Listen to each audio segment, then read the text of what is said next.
दक्षिणे लक्ष्मणो यस्य वामे च जनकात्मजा पुरतर्मारुतिर्यस्य तं वन्दे रघुनन्दनम्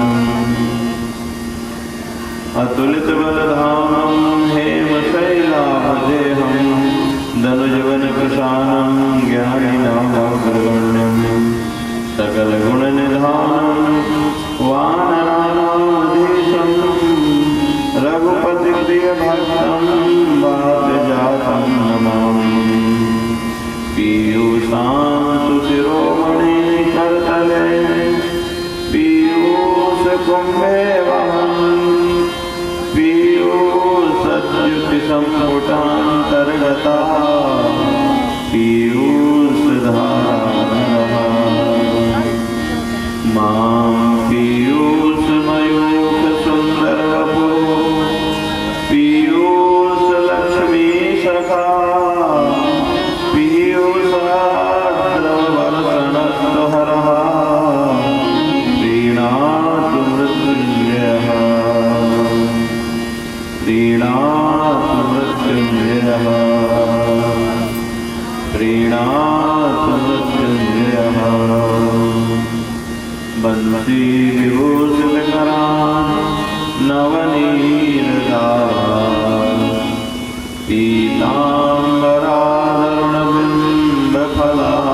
पीताम्बरादरुणबिम्बफलाधरोत्थान् पूर्णेन्दुसुन्दरमुखान् अरविन्दनेत्रान्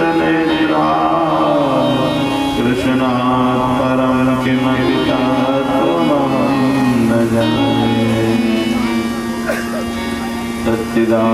सच्चिदानन्दरूपाय विश्वोत्पत्त्यादिहेतवे तापत्रयविनाशाय श्रीकृष्णाय वयं नमः यं प्रव्रजन्तमनुपेतमपेतकृत्यं द्वैपायनो विरहकातरया पुत्रेति तन्मयतया सर्वो विनेयो तं सर्वभूतहृदयं मुनिमानतोऽस्मि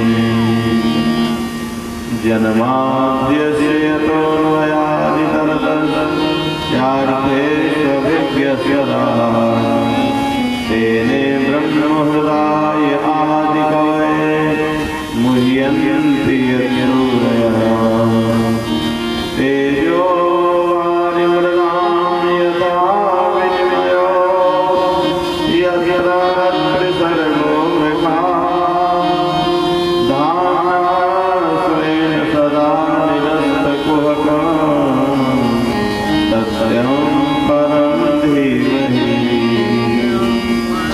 सभी बोले सत्यं परं धीमहि दुख में ना हो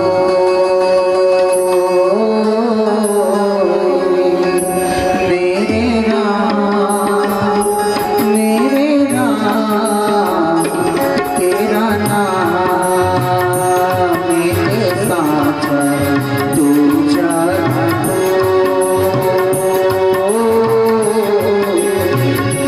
सुख के सब साथी दुख देना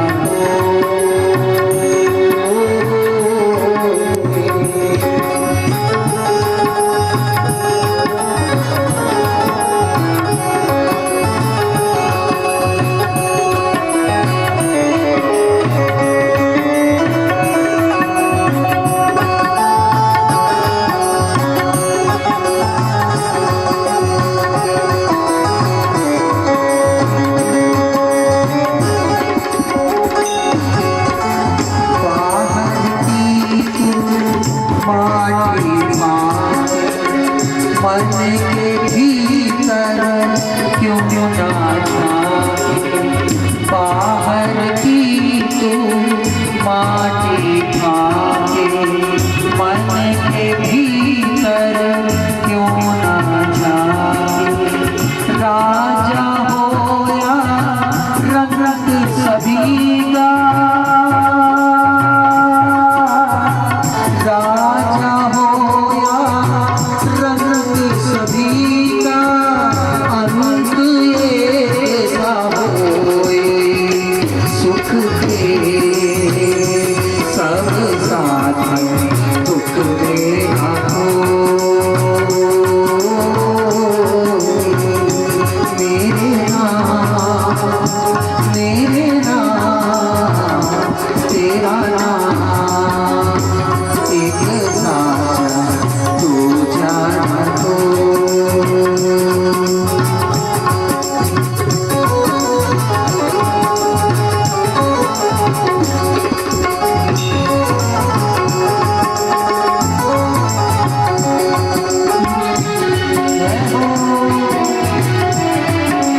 मेरा,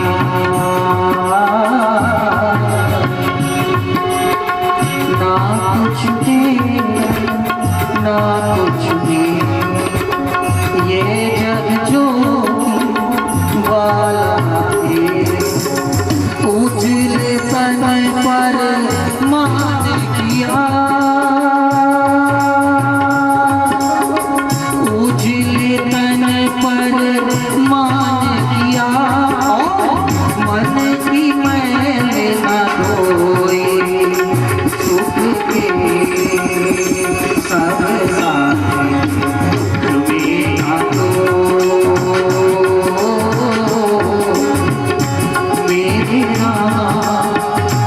मेरे नाम तेरा नाम एक साथ पूजा हो।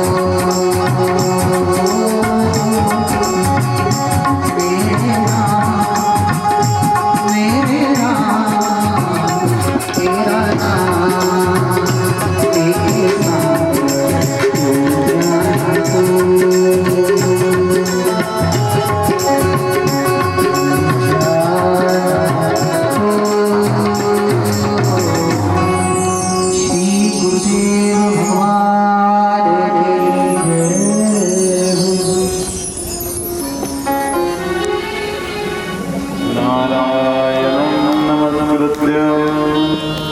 नरं चैव नरोत्तमं देवीं सरस्वतीं व्यासं ततो जयमुदीरयेत्। परम मंगलमय भगवत स्वरूप श्रीमद् भागवत महापुराण परब्रह्म परमात्मा श्रीमद् नारायण ही है। भागवत के ये भगवान शब्द बन गए, कान से मन में हृदय में उतरा करते हैं, और जिसके हृदय में जिसके मन में भगवान का आकार, भगवान का गुण, भगवान का रूप आ जाता है, वहाँ पाप दोष और जो कष्ट आने हैं जीवन में, जो हृदय में इकट्ठा है जिनके संस्कार, वो सब जलने लगते हैं। और दूसरी व्यर्थ बातों से क्या लाभ नारायण, भगवान की लीला और उनके चरण कमलों के मकरंद रस का पान करने वाले, भगवान से जुड़े रहने वाले महानुभाव जो लोग हैं, उनके हृदय से जो संबंध सीधा भगवान से बना देने वाला है, और दुनिया की बातों को करने से, सुनने से हृदय का संबंध दुनिया की बातों में जाता है। और ये दुनिया की बातें इतनी होती हैं नारायण कि आयु की आयु, जीवन के जीवन, जन्म के जन्म बीत जाते हैं, व्यर्थ में चुक जाते हैं, और कुछ मिलता नहीं है नारायण। संसार के बहुत लोगों की रीत ऐसी होती है, वो चाहते तो हैं सुख, सुख जो कि पुण्यों का फल है। सभी चाहते हैं हमारे जीवन में सुख रहा है, चाहते हैं, परंतु उसके लिए जो कर्म करना चाहिए वो कर्म ना करके जिन कर्मों से दुख मिलना है जीवन में, उन कर्मों को करने में प्रवृत्त होते हैं। तो क्षुद्रायुषाम नृणाम मंग मर्त्यानाम मृतमिक्षताम, जो चाहते तो है मोक्ष, लेकिन अल्पायु होने के कारण मृत्यु में ग्रस्त हो रहे हैं। चाहते तो है सुख, लेकिन अज्ञानता से दुख मिलने वाले कर्मों को करके, और सुख चाहते हुए भी दुखों से आक्रांत हो रहे हैं। नीति शास्त्र में तो कहा है, अहो अहो देखो तो जगत की कैसी विडंबना है कि मनुष्य चाहता है पुण्यों के फल को और कमाता है पाप के फल, और इसीलिए जीवन दुख में बीतता है। व्यक्ति को चाहिए कि अगर पुण्य सुख चाहता है जीवन में तो सुख पुण्यों का फल है। तो जो लोग चाहते तो है मोक्ष लेकिन मृत्यु से ग्रस्त हो रहे हैं, उनके दुनियादारी के काम ही नहीं चुकते। और नारायण संसार के काम तो इतने ज्यादा है कि अगर उनको करने में कोई पड़ जाए और सोचे कि संसार के काम पूरे करके और फिर हम भगवान की भक्ति करेंगे तो ये संसार के काम कभी चुकने वाले नहीं है। जो ये चाह लेते हैं कि हमें भगवान की भक्ति करनी है, हमें सत्संग करना है, हमें सुमिरन करना है, तो लाख काम भी बने रहे और वो लोग समय निकाल के और पहले पूजा पाठ अपना कर लेते हैं, जाप ध्यान अपना कर लेते हैं और फिर अलग अलग कार्यों में लगे रहते हैं। तो मृत्यु से ग्रस्त मनुष्य लोग के जीव भी, जिनकी थोड़ी आयु और थोड़ी शक्ति है, ऐसे जीव भी भगवान की अमृत तुल्य ये कथा को सुन लें, भगवान की अमृत सुधा तुल्य लीला कथा का पान कर लें। नारायण परमात्मा को जैसे ही आपने अपने मन में भरा तो ये मन भगवदाकार हो जाता है। भगवदाकार मन ही ब्रह्म है, वो ही मोक्ष पद में है। और विषयाकार जगताकार संसाराकार जो मन होता है वही बंधन होता है, और वही सुखदायी या दुखदायी, जन्मदायी या मरणदायी होता है। तो भगवान की सुधा तुल्य लीला कथा का पान करना चाहिए। और एक तो मनुष्य की आयु थोड़ी सी है और दूसरे समझ भी कम है। हम नहीं कह रहे, भागवत में व्यास जी ने ऐसा बताया है, मंदस्य मंद प्रज्ञस्य वयो मंदायुखस्य वै। एक तो थोड़ी आयु है और समझ कम है, और ऐसी अवस्था में संसार के मंद भाग्य पुरुषों की आयु बुद्धिमानी से देखा जाए तो व्यर्थ में बीतती है। जिन कार्यों का कोई परिणाम नहीं, उन कार्यों में जिन बातों का कोई अर्थ नहीं, उन बातों में लोग ऐसे प्रेम से बैठे रहते हैं और बैठे बैठे बातों में एक दूसरे का विरोध शुरू कर देते हैं, और फिर बात बढ़ जाती है तो झगड़ा करने लगते हैं, और फिर झगड़ा से बुराई हो जाती है, और घंटों दिनों महीनों मन और बुद्धि खराब रखते हैं। तो ऐसी अवस्था में संसार के जो मंद भाग्य लोग हैं उनकी आयु व्यर्थ में बीती जाती है, नींद रात में और व्यर्थ के कामों में दिन। जीवन बीत जाता है नारायण, एक नहीं कई जन्म बीत जाते हैं। कल आपने श्रवण किया पांडवों के मोक्ष की कथा, और पांडवों के बाद धर्मराजा युधिष्ठिर के बाद पृथ्वी का राज्य महाराज परीक्षित के हाथों में आया, और परीक्षित अपने पूर्वजों के उत्तम गुणों से, भागवत में तो कहा है कि जितने अलग अलग राजा हुए, जिनमें एक एक दुई चार चार महान गुण हुए, परीक्षित में अकेले सभी महान राजाओं के महान महान गुण थे। तथा परीक्षित द्विजवर्य शिक्षया महीम महाभागवता ससासा यथा ही सूत्यामभिजात कोविदा समादिशन विप्र महद गुणस्तथा।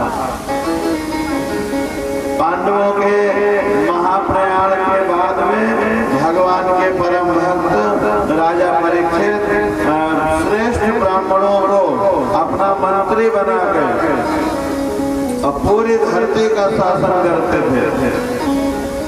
अब ब्राह्मणों की शिक्षा के अनुसार ही जो वो निर्देश करें, उनके निर्देश के अनुसार ही उनके संबंध में जो बता दें, राजनीति धर्म नीति दोनों को वो पालन करते थे।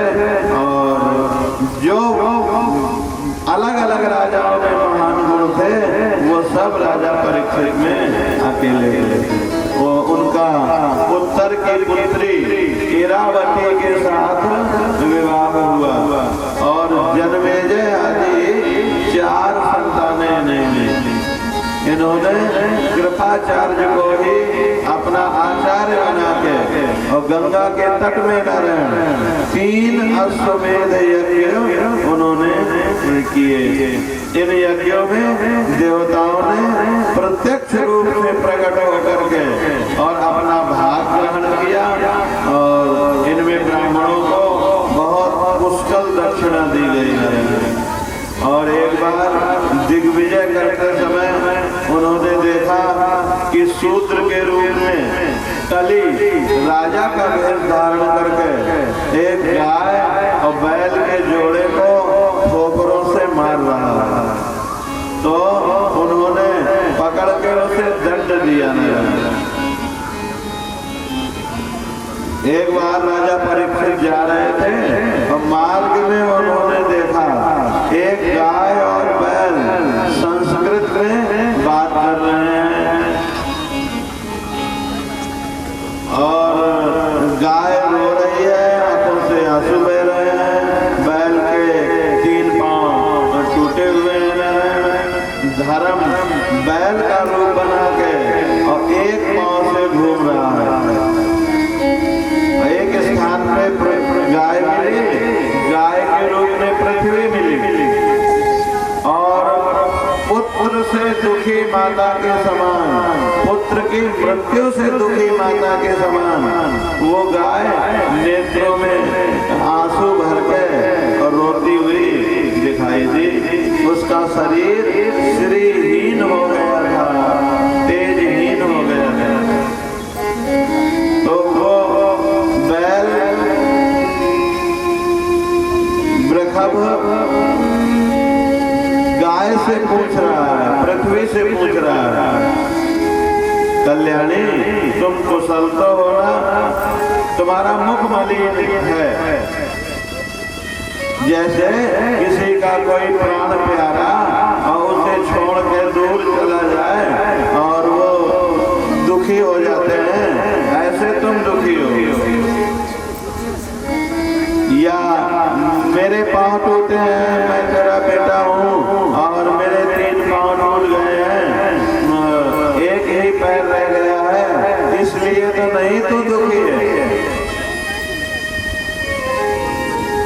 ध्यान देना, ये बैल जो है ये धर्म का प्रतीक है। गाय पृथ्वी का रूप है, चलते फिरते पृथ्वी गाय है और स्थिर गाय पृथ्वी है। जैसे धरती अन्न देके जीवों को पालती है, अलग अलग तरह के अलग अलग पदार्थ जो जीवनोपयोगी हैं, ऐसे गाय भी दुग्ध दे के नारायण उसमें जीने के लिए जितनी चीजें शरीर को चाहिए वो सिर्फ दूध में होती हैं। तो गाय पृथ्वी का रूप है और प्रखम जो है नारायण ये धर्म का रूप। आपने देखा होगा, पढ़ा होगा, सुना होगा, शंकर जी बैल की सवारी करते हैं, नंदी की सवारी करते हैं। और नंदी माने प्रखम, जिसके 4 पांव हैं। शिव माने होता है कल्याण। कल्याण धर्म की पीठ में बैठता है, धर्म की पीठ में कल्याण का निवास है। और धर्म 4 तरह से होता है, धर्म के 4 चरण हैं। आप लोगों में तो चारों चरण का धर्म होगा। आप इस कथा को ध्यान से सुनने से अपने जीवन में जिस धर्म की कमी अभाव होता है वो सुधर जाया करता है, सुधारा जाता है। तो तुम्हें शायद भय है कि मेरे पांव टूटे हैं, मैं लंगड़ा हूं, इसलिए तुम रोती हो। प्रखम धर्म का रूप है, धर्म के 4 चरण होते हैं। एक जगह नीति शास्त्र में कहा है नारायण, बताया है, आप लोग इस बात को ध्यान से सुने समझे। गृहस्थ आश्रम में ये बहुत काम की बात है। राजन जुधुक्षुष यदि क्षितधेनु तेनाद्य वत्समेव लोकममं पुषाण तेनैश्च सम्यगनिशं परिपोष्यमाणे नाना फलं फलति कल्पलतैव भूमि। ये तो आप जानते ही हैं कि धरती ही सब कुछ देती है। गेहूं चावल ये तो ठीक ही है, पानी भी नारायण, पृथ्वी ही सब कुछ देती है। और पृथ्वी में ही सुख या दुख भी मिलता है। कितने लोग तो ऐसे कहते हैं यह जगह हमको सूट कम करती है, ठीक कम है। ऐसा बहुत प्रमाणित लिखा पढ़ा तो नहीं, एक बहुत बड़े महात्मा के मुख से हमने सुना। कहते हैं कि कर्म और भाग्य ये तो ठीक ही है, जौने भूमि में रहते हैं वो भूमि जो है नारायण भोजन दिया करती है, भोजन देती है, सुख दुख देती है, गरीबी अमीरी देती है। जमीन के प्रभाव से जीवन में चीजें जमीन के प्रभाव से भी आती है। तो नीति शास्त्र में समझाया है कि अगर आप इस धरती रूपी गाय से सुख रूपी, शांति रूपी, आनंद रूपी दूध निकालना चाहते हो, हमारा जीवन सुख से बीते, आनंद से बीते, अगर ऐसा चाहते हो, जैसे गाय से दूध निकालना होता है, ऐसे इस धरती रूपी गाय से, जीवन रूपी इस गाय से, पृथ्वी रूपी गाय से अगर सुख रूपी दूध निकालना चाहते हो तो ध्यान देना, दूध दूहे चाहे जो, दूध पिए चाहे जो, लेकिन हकीकत तो ये है कि दूध गाय बछड़े के लिए देती है। दूध में, गाय में दूध जो बनता है वो बछड़े के लिए बनता है, तो देती तो वो बछड़े के लिए है। लेकिन मनुस्मृति कहती है और धर्म कहता है कि जो कोई गाय का पालन करे और बछड़े की रक्षा करे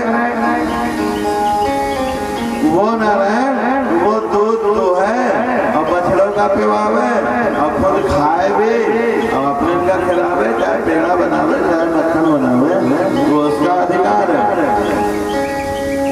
माने बछड़े का पालन करे जो कोई, रक्षा करे जो कोई, गाय का पालन करे जो कोई, वो अधिकार पूर्वक धर्म पूर्वक उस दूध का अधिकारी हो जाता है। ऐसे ही नारायण धरती जितना भी सुख देती है, जितनी भी सुविधा देती है, जितनी भी संपत्ति देती है, वो धर्म के लिए देती है। जैसे गाय बछड़ा के लिए दूध देती है, ऐसे धरती धर्म के लिए सुख देती है। और जो कोई धर्म का अपने जीवन में पालन करे, रक्षा करे, वो नारायण उस दूध का अर्थात उस सुख का अधिकारी होता है। फिर उसे नाना प्रकार के सुख जीवन में ये धरती देती है। तेनाद्य वत्समेव लोक ममं पुषाण और तेनैश्च सम्यक् परिपोष्यमाणे, अच्छी तरह से बछड़े की रक्षा करे, बछड़े का पालन करे, तो ये गाय, ये धरती नाना फलम फलती कल्पलतैव भूमि, ये धरती कल्पलता की तरह नाना प्रकार के फल देने वाली हो जाती है। लेकिन कब? जब कोई धर्म की रक्षा करे तब। मेहनत से कुछ मिलता है या पुरखन से कुछ मिलता है, ये एक तरह की धारणा और व्यवस्था और विज्ञान है। वास्तविक साइंस, वास्तविक विज्ञान का ये है कि धर्म विज्ञान के बिना, धर्म के बिना नारायण कुछ भी मिलता नहीं है। बहुत सारे मेहनत करने वाले पड़े हैं दुनिया में नारायण, जो तुमसे 10 गुना ज्यादा मेहनत करते हैं, और नारायण ठीक से उन्हें पेट भर भोजन भी नसीब नहीं होता है। तो मेहनत से सब मिलता है ऐसे नहीं सोचना चाहिए। पुरखन से सब मिलता है ऐसा भी पूरा ठीक नहीं है ना। वास्तविकता तो यह है कि धर्म के बल से, पुण्य के बल से ही जीवन में सब कुछ प्राप्त होता है। अब वो पुरखन का पुण्य हो, धर्म हो, वो आशीर्वाद बन के मिले, वो दूसरी में देखता है। तो वो बैल कहता है तो रोती क्यों है? आजकल के राजा 16 आने कलयुगी हो गए। किम छत्र बंधून कलिनोपसृष्टान राष्ट्राणि तैर्वरो पितानि इतस्ततो वासन पान वासा स्नान विवाहो मुख जीव लोक। राजा लोग भागवत में नारायण ये वो पुराण है जिसमें भविष्य की भी चर्चा की गई है, वर्तमान का भी बोध इससे होता है, और हमारे भूतकाल में क्या हुआ, क्या व्यवस्था थी, इसका भी ज्ञान होता है। वो धर्म बैल चिंता करता है।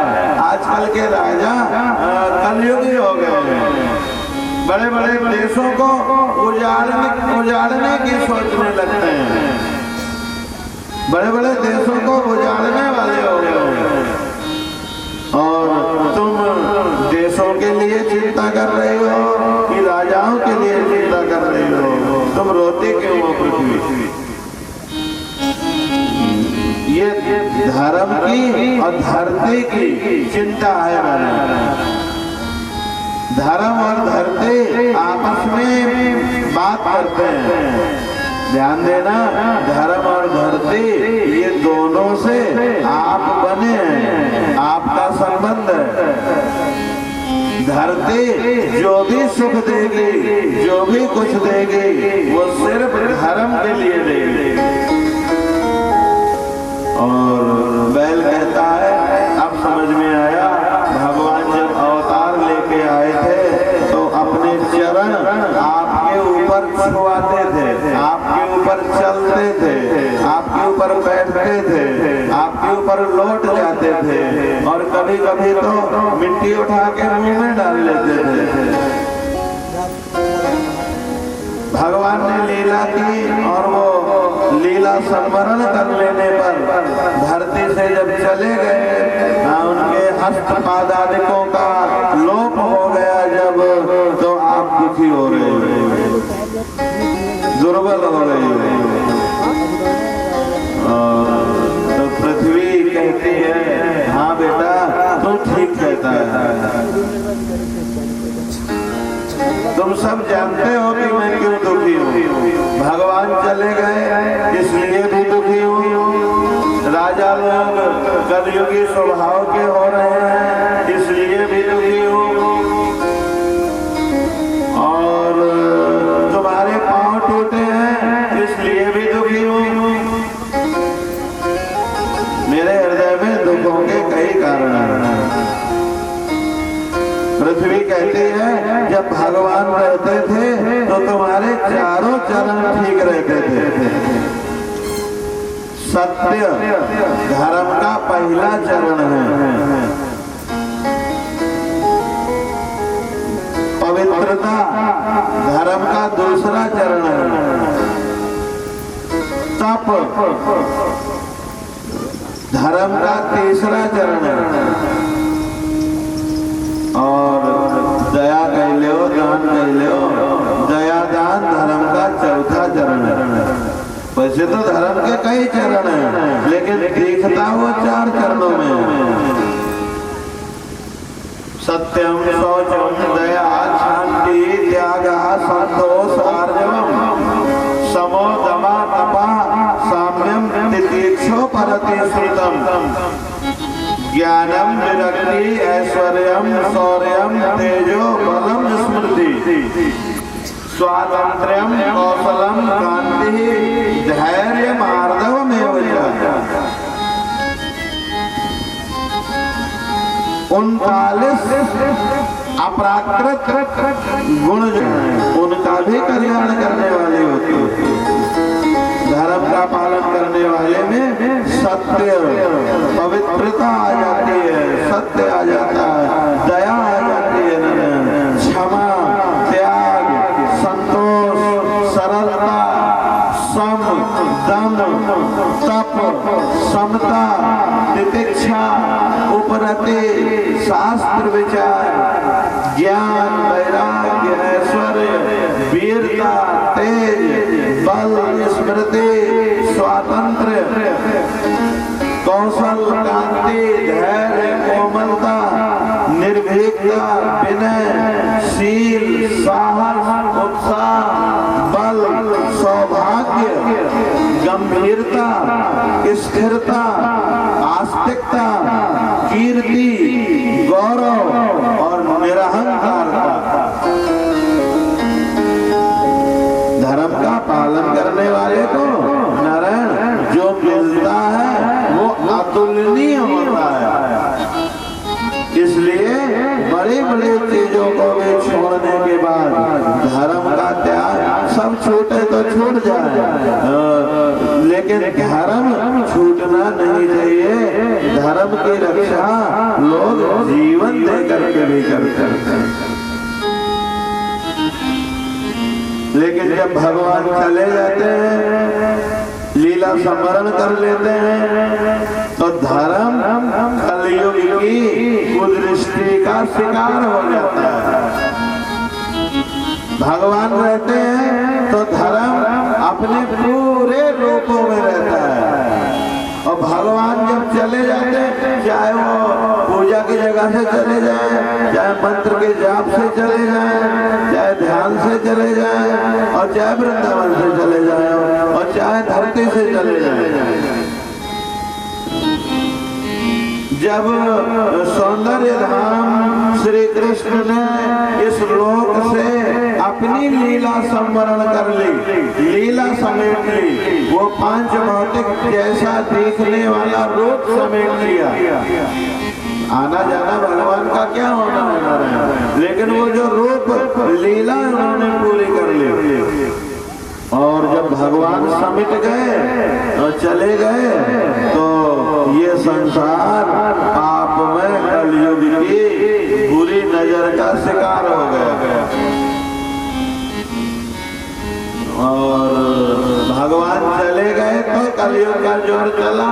धरती कहती है बस दोनों बातें मुझे दुखी करती हैं, और उसने मेरे बच्चे के पांव तोड़ दिए। तेना गुण पात्रेण श्रीनिवासेन संप्रदम शोचामि रहितं लोकम पापमना कलिनेक्षितम। अब मैं सबसे पहले तो द्योतन के लिए चिंतित हूँ। धरती की जिम्मेदारी सबको भोजन देने की है। हाँ, बाघ और सांप भी यही धरती से पलते हैं। हाँ, सभी को वो धरती ऐसी उदार है नारायण, ऐसी उदार है जो सभी को जीवन देती है, सभी को भोजन देती है। और देवताओं को भी, अरे जो हवन किया जाता है, जो तिल पंचमेवा घी ये सब धरती से तो निकला है ना। तो देवताओं के लिए और पितरों के लिए पिंडदान, ऋषियों के लिए, साधुओं के लिए, मैं सभी के लिए चिंतित हूँ। क्योंकि धर्म नहीं रहेगा तो कौन यज्ञ करेगा नारायण। लोग कहेंगे अपन अपन पेट भरो, अपन अपन काम करो, वो ज्यादा जरूरी है कि नारायण यज्ञ कराना ज्यादा जरूरी है। पैसा तो बहुतों के पास होता है, लेकिन नारायण यज्ञ के निमित्त, दान के निमित्त उसका सदुपयोग होता है। तो पृथ्वी कहती है मैं देवताओं के लिए चिंतित हूँ, मैं अपने लिए भी चिंतित हूँ। क्योंकि धर्म के बिना धरती ज्यादा दिन चल नहीं पाती। पृथ्वी को सेवा करता, शक्ति देता है नारायण धर्म, और पृथ्वी को डुबोता, पृथ्वी का भार बनता है अधर्म। धर्म करने वाले के लिए पृथ्वी बड़ी हल्की, बड़ी सुखदायी, आनंददायी होती है। अधर्म से पृथ्वी भारी होने लगती है। तो धरती कहती है मैं अपने लिए दुखी हूँ और मेरे ऊपर भार बढ़ेगा पाप का। आत्मानम चानु शोचामि और भवंतम चामरोत्तम।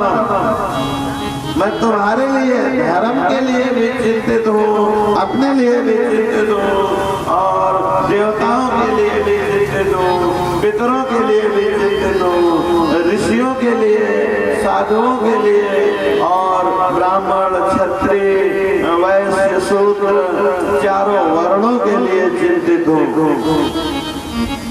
क्योंकि आने वाले समय में वर्ण आश्रम पर भी कुठार होगा। साधु और समस्त वर्णों के लिए, समस्त आश्रमों के मनुष्यों के लिए मैं शोकग्रस्त हो रही हूँ।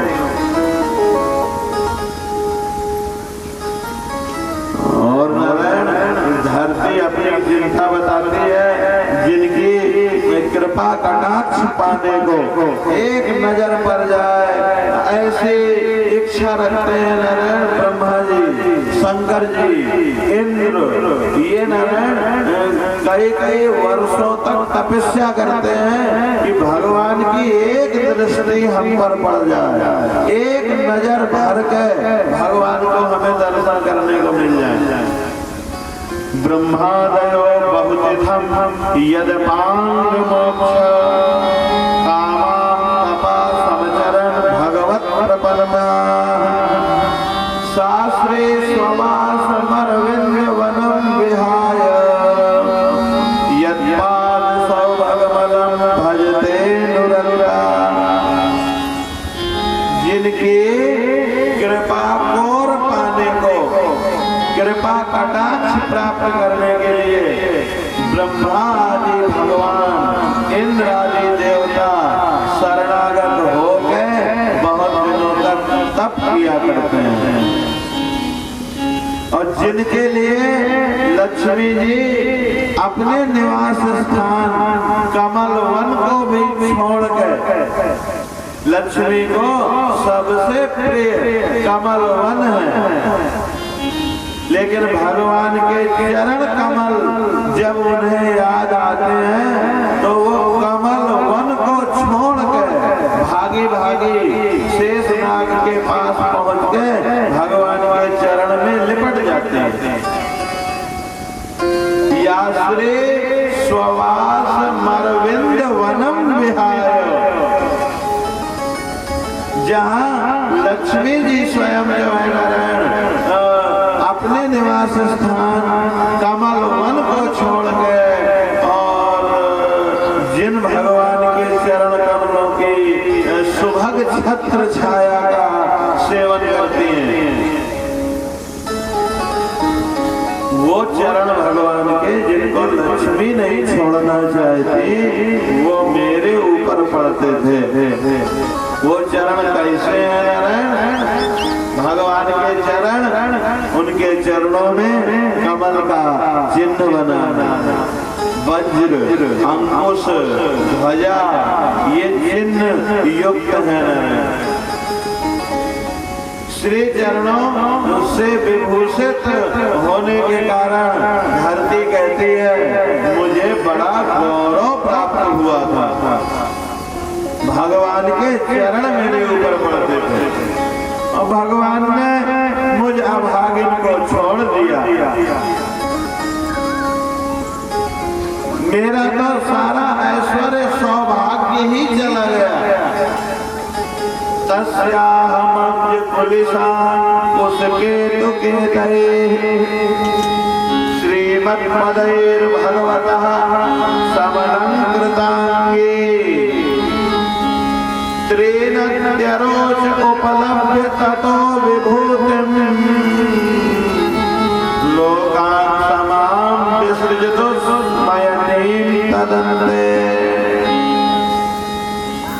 ऐसा लगता है भगवान के चरण पड़ने के कारण मैं बड़ी कठिनाने लगी थी और मुझ में अभिमान आ गया था। लगता है मुझे अपने सौभाग्य पे ज्यादा गर्व होने लगा था कि भगवान मुझे इतना मान देते हैं और इसीलिए उन्होंने मुझे ये दंड दिया, इसीलिए मुझे छोड़ के चले गए।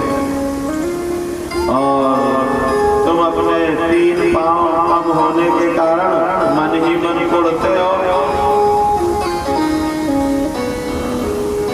लेकिन चिंता न करो, भगवान सबके दृष्टा है और भगवान सबके रक्षक है। धर्म और पृथ्वी आपस में दोनों ऐसे चिंता कर रहे थे, बातें कर रहे थे। उसी समय राजऋषि परीक्षित सरस्वती नदी के तट में आ गए और राजा परीक्षित ने देखा एक शूद्र भेषधारी राजा हाथ में डंडा लिए गाय और बैल को पीटता जा रहा है। ऐसे मारता है जैसे उनका कोई स्वामी ही ना हो, जैसे उनका कोई रखवाला ही ना हो।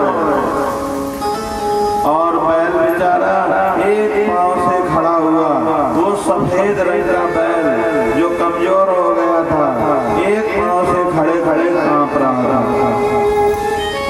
और वो डंडा मार रहा था, लात मार रहा था, तो वो भयभीत था और गोबर और मूत्र का भी त्याग कर रहा था। और वो गाय भी उस शूद्र के पांव की ठोकरों को खा गए और अपने रक्षा का कोई उपाय न देकर बड़ी दीन हो रही थी, दुखी हो रही थी। नारायण, ये धरती की दशा है उस समय, भगवान के बिना ये पृथ्वी की दशा है। और वहाँ धर्म को कमजोर करेगा, पृथ्वी दुखी होगी। एक तो वो गाय पहले से दुबली पतली थी, दूसरा उसका बछड़ा भी उसके पास नहीं था, उसकी आंखों से झरझर आंसू बह रहे थे। राजा परीक्षित ने धनुष में बाण चढ़ा के नारायण और ललकारा, ए विधर्मी तू कौन है? मेरे राज्य के प्राणियों को बलपूर्वक मार रहा है, अपने आप को सजाए है राजाओं की तरह, लेकिन तू कर्म से शूद्र जान पड़ता है। अरे तेरे मुख से दुर्गंध आती है, तुझे देख के घृणा पैदा होती है, तुझे मेरी तूणीर में तरकस में रखा एक एक तीर तेरी छाती में धंस जाना चाहता है। तू बड़ा विधर्मी है, गाय बैल को मारता है, तू क्षुद्र जान पड़ता है, तू वध के योग्य है, तुझे छोड़ूंगा नहीं। और धर्म से पूछा, आपका सफेद रंग है, 3 पांव न होने पर भी 1 पांव से आप चलते फिरते हो, मुझे बड़ा कष्ट हो रहा है, आप कौन हैं? और मेरे राज्य में आपके अलावा और किसी के आंख में मैंने आंसू नहीं देखे। आप शोक न करें, मैं दुष्टों को दंड देने वाला हूं। जिस राजा के राज्य में दुष्टों के उपद्रव से प्रजा त्रस्त रहती है, प्रजा त्रस्त रहती है, दुष्ट लोग दुर्जन लोग मनमाने ढंग का आचरण करते हो और सज्जन लोग डर के दब के रहना पड़ता हो, रहते हो न रहे। ऐसे राजा का राज्य और ऐसे राजा की कीर्ति, ऐसे राजा की आयु, ऐश्वर्य और परलोक ये सब नष्ट हो जाते हैं।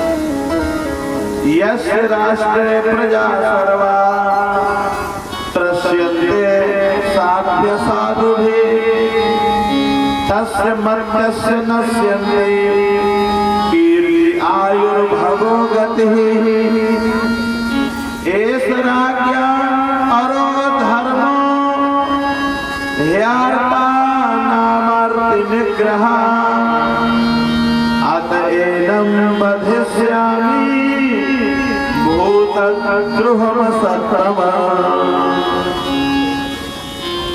राजाओं का परम धर्म यही है कि वो दुखियों का दुख दूर करें, वो दुर्जनों को दुष्टता करने के लिए नारायण वो डर रहा है, दुष्टों के अंदर भय रहा है, हम अगर दुर्जनता करेंगे तो राजदंड मिलेगा।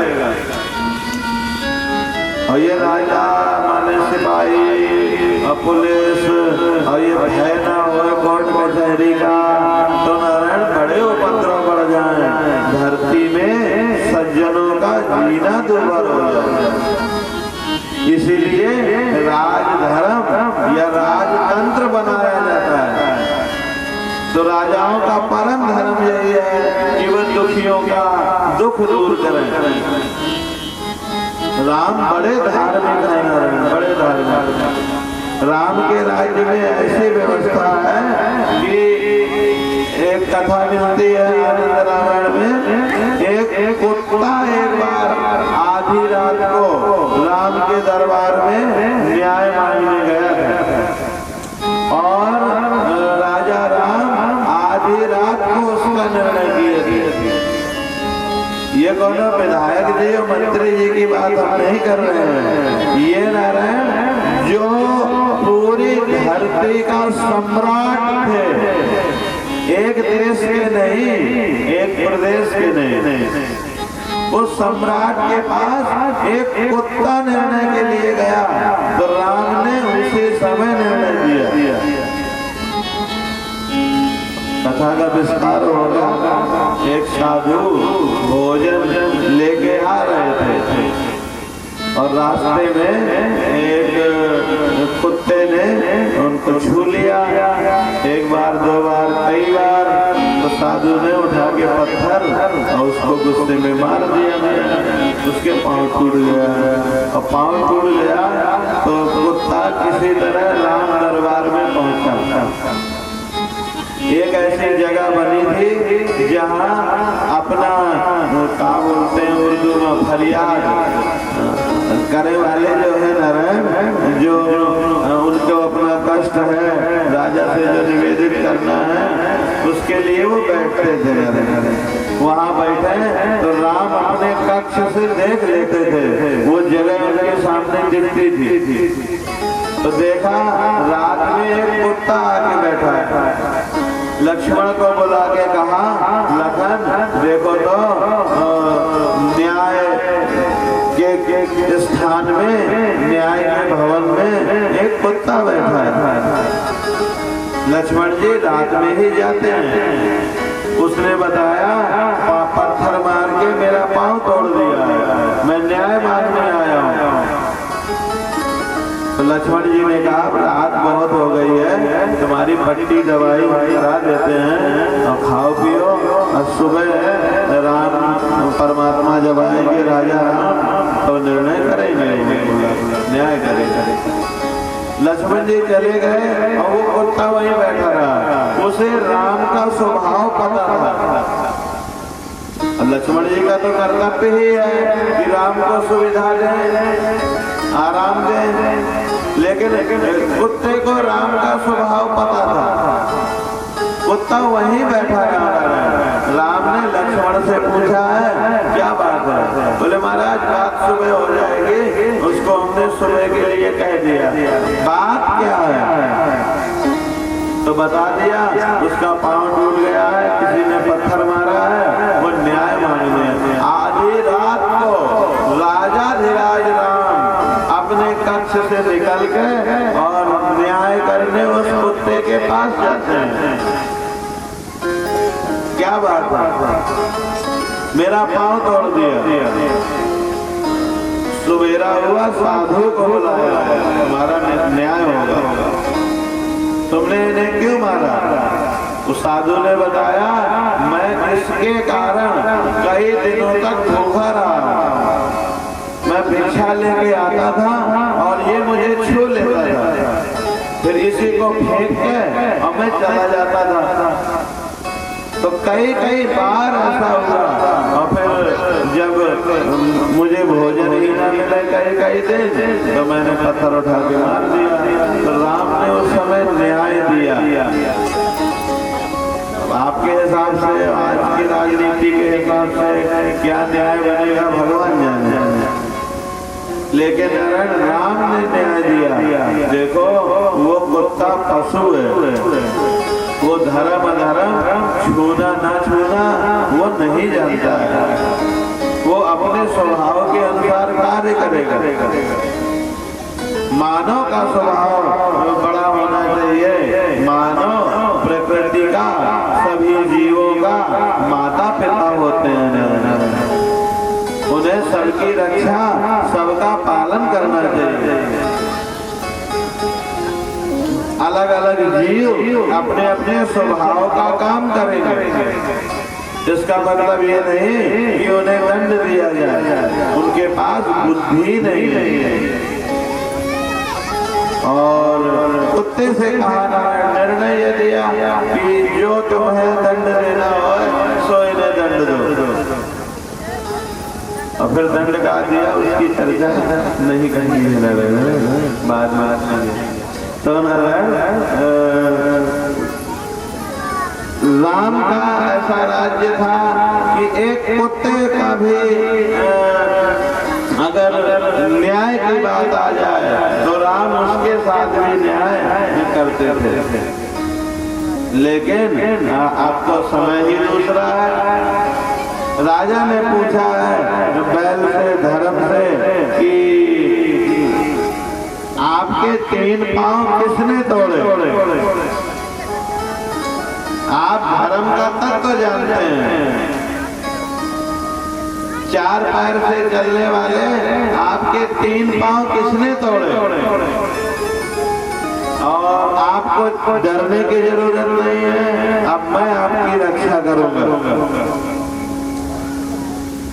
और आप जैसे निरपराध का अंग भंग करके किस दुष्ट ने हमारे राज्य में कलंक लगाया है? जो किसी निरपराध प्राणी को सताते हैं उसको, वो चाहे कहीं भी रहा है, उसे मेरा भय होना चाहिए।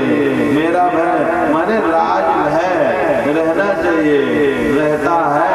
और जहाँ नहीं होता वहीं उपद्रव होते हैं। दुष्टों का दमन करने से ही साधुओं की रक्षा होती है, सज्जनों का कल्याण होता है। दुष्ट लोग मन बड़ हो जाए यदि, तो नारायण सज्जन लोग समाज में, परिवार में उनका जीना दुर्भर हो जाता है। उद्दंड व्यक्ति निरपराध प्राणियों को दुख देता है, और वो चाहे देवता ही क्यों ना हो, मैं उसकी भुजाओं को काट डालूंगा। बिना आपत्ति के मर्यादा का उल्लंघन करने वालों को शास्त्रानुसार मैं दंड देता हूँ। आपत्ति काले अगर मर्यादा का पालन नहीं हुआ तो वो एक अलग बात है। अब कोई बहुत बीमार है, नारायण उठ ना सके, चल ना सके, तो वो स्नान भी ना करे, तो उसको स्नान ना करने का दोष नहीं लगता। तो आपत्ति काल के मर्यादा का, बिना आपत्ति काल के मर्यादा का उल्लंघन करने वालों को मैं शास्त्रानुसार दंड देता हूँ, और मैं इसे भी दंड दूंगा। धर्म ने कहा, बैल ने कहा, वृषभ ने कहा कि महाराज आप पांडु के वंशज हैं, आपका इस तरह दुखियों को आश्वासन देना ये आपके ही योग्य है। आपके पांव किसने तोड़े? इस पर उस वृषभ ने जवाब दिया, और कोई होता तो तुरंत कह देता ये जो सामने खड़ा है इसी ने तोड़े। लेकिन वो तो साक्षात धर्म कहते हैं कि चित विकल्प वसना आहुरात्मात्मना दैव मन्ये परे कर्म स्वभाव परे प्रभु। शास्त्र के बहुत सारे वचन हैं राजा, और उन वचनों में पढ़े होने के कारण मैं नहीं जानता कि मेरे पांव किसने तोड़े। माने जीवन में जो कष्ट आते हैं, दुख आते हैं या सुख आते हैं, जो भी आता है ना, इसमें कुछ कारण है। बैल कहते हैं, वो वृषभ कहते हैं, राजन मैं नहीं जानता कि मेरे जीवन में ये दुख क्यों आया है। हम उस पुरुष को नहीं जानते जिसने ये दुख भेजे हैं, क्योंकि जो लोग द्वैत मानते ही नहीं है, वो तो जब दूसरा कुछ है ही नहीं तो अपने को ही दुख का कारण मानते हैं। और कुछ लोग ऐसे होते हैं जो कहते हैं कि नहीं नहीं प्रारब्ध से सुख दुख आते हैं।